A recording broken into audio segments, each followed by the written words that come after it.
Hello there. In this video we'll do three things. Number one, I'll show you step by step how to replace a fuel filter in a Nissan Micra K11, specifically this 1 litre petrol model from the year 2000. Number two, I'll reveal how often Nissan says the fuel filter should be replaced based on information in the owner's manual. And number three, we'll briefly discuss why it's worth the trouble. After that, well, I'll just go indoors, have a bit of lunch, cup of coffee, and put my feet up. That sounds good. Welcome to Car Spy TV.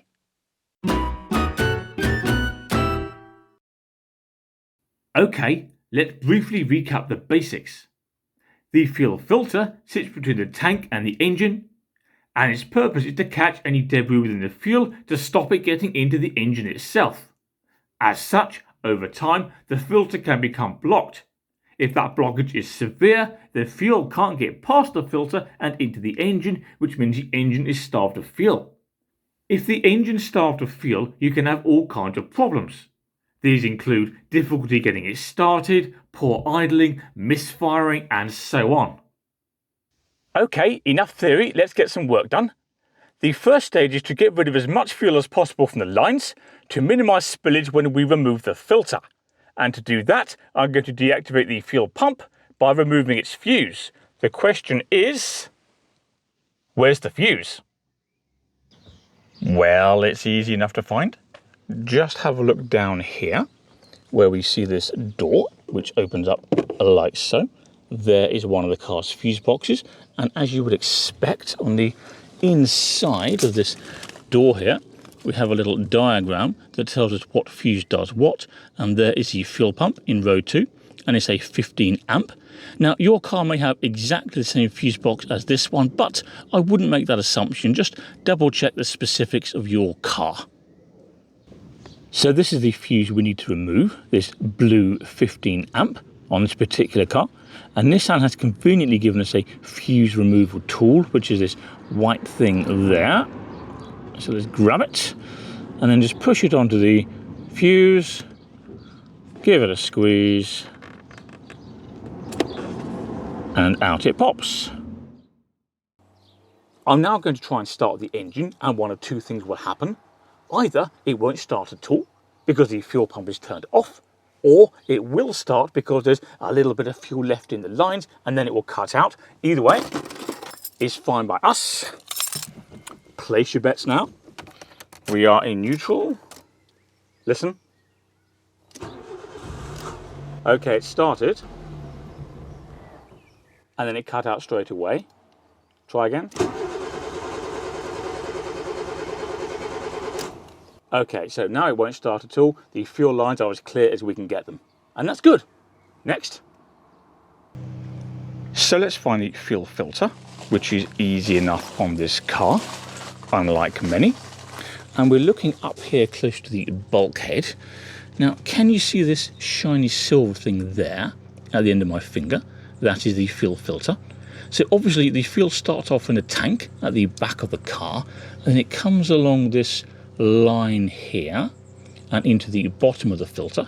The filter then does its magic and cleans it, and the fuel comes out here through this line here at the top, and that line wiggles around a bit and goes, where is it, through there into the injector rail and in turn into the cylinders. Crash bang wallop, your engine runs. So clearly, to remove that fuel filter, we need to undo the lines that go to the bottom and the top, and we shall start with the top because it's easier to get to. Now this top line is held in place by this silver clip at the base of it there. And what I can do is loosen that off just with an ordinary Phillips screwdriver via that screw there. So let's have a go at that.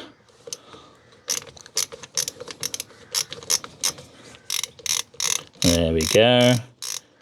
Nice and easy so far. And that clip now wobbles around. Okay, good.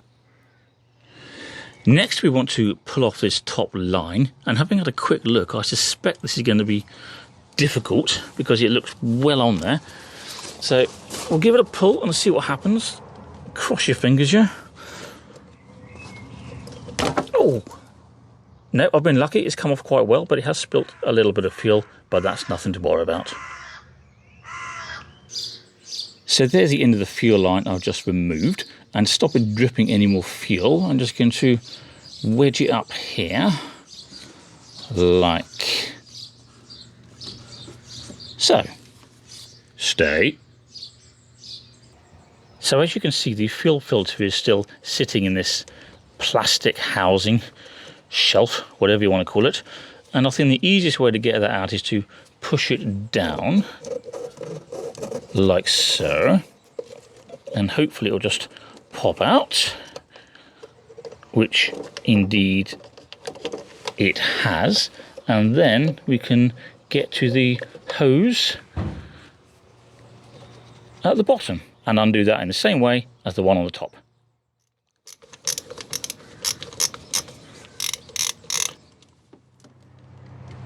So I'm having trouble getting this hose to come off, so what I'm going to do is encourage it slightly with a flat-headed screwdriver bit and just get it in there around the edge, twist it around just to try and break that seal, because I suspect this one's been on here a mighty long time. And then hopefully, let's try again now, it will come off. What do you reckon? Place your bets. Oh yeah, there we go.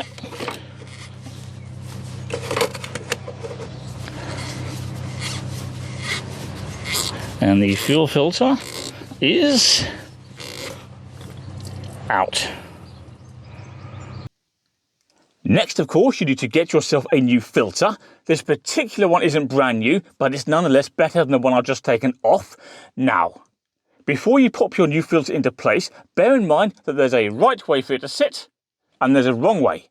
Luckily, it's easy enough to tell the difference. So if we have a look at the bottom of the fuel filter, we can see that it says in. Can you see that?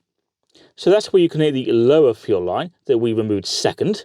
And as you might expect, at the top, it therefore says out. So that's where you connect the higher fuel line that goes directly to the fuel rail.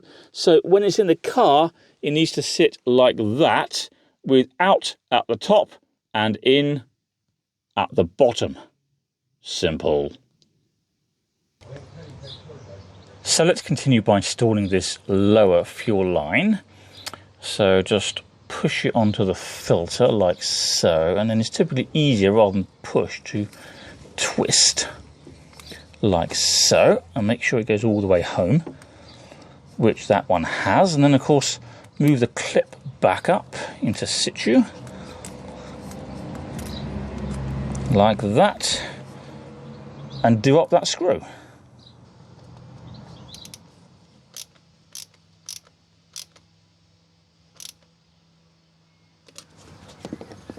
That screw is now done up nice and tight, so I'm going to push the filter into the housing from the underneath like this until it sits comfortably in situ, and then install the top line.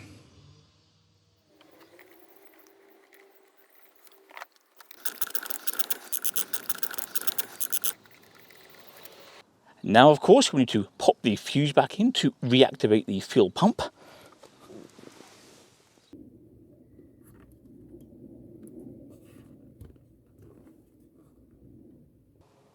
Right then, let's start the car. Now, it may crank over a little bit more than typical because, of course, there's no fuel in the lines and there's no pressure in the fuel system. So, we'll see. Neutral, ready?